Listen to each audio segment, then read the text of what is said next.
Salut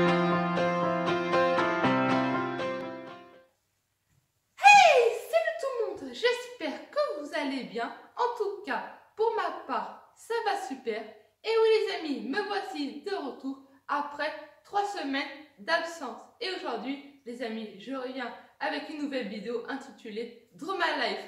En français, on pourrait traduire ça par Dessine ma vie. Et ça tombe bien car je dessine super bien. Alors, le principe de cette vidéo est super simple.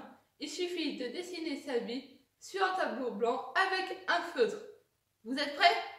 Let's go! Alors voilà, j'ai grandi dans la banlieue de New York, dans les ghettos les plus chauds.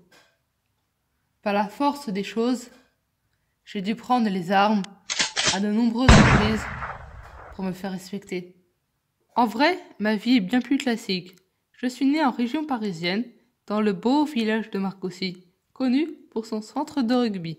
Je suis française par mes parents et d'origine italienne par mon grand-père.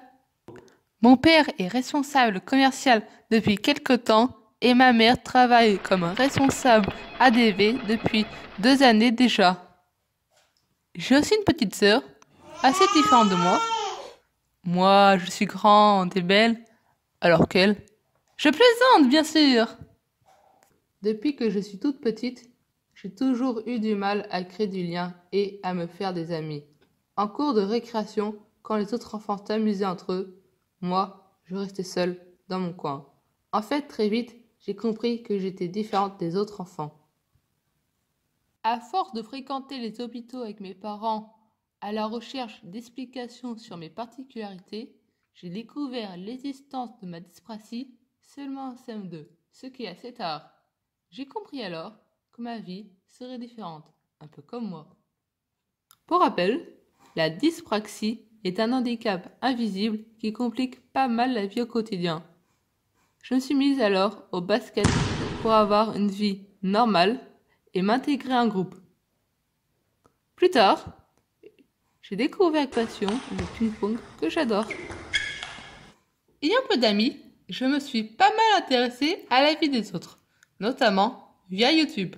J'ai alors découvert l'existence des grands youtubeurs devenus des références pour moi, comme Norman ou encore Cyprien. Je me suis dit qu'un jour, moi aussi j'aurai ma propre chaîne. J'ai longtemps cherché la bonne idée sans la trouver.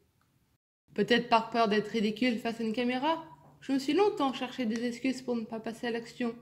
J'ai imaginé faire des vidéos de gaming. Seul problème, je ne joue jamais aux jeux vidéo. Et puis, un jour, mes parents m'ont donné l'idée de faire une chaîne sur ma dyspraxie.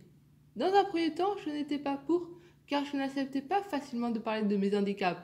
Mais je valida finalement. Avec beaucoup de détermination et de motivation, je réalisa alors mon rêve en créant ma propre chaîne YouTube, celle que vous regardez en ce moment, Dyspraxie et compagnie. Pour ceux qui me découvriraient, sachez que j'ai abordé des thèmes comme la confiance en soi, les moments gênants, apprendre à faire la cuisine, etc.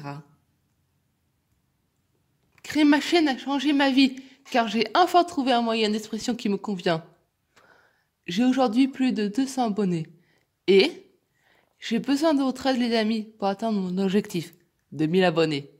Voire plus, voire beaucoup plus. Grâce à vous, mes plus fidèles abonnés, ma vie a changé et je vous remercie pour cela. J'ai encore plein d'idées de projets, de vidéos que j'ai hâte de vous montrer. À bientôt!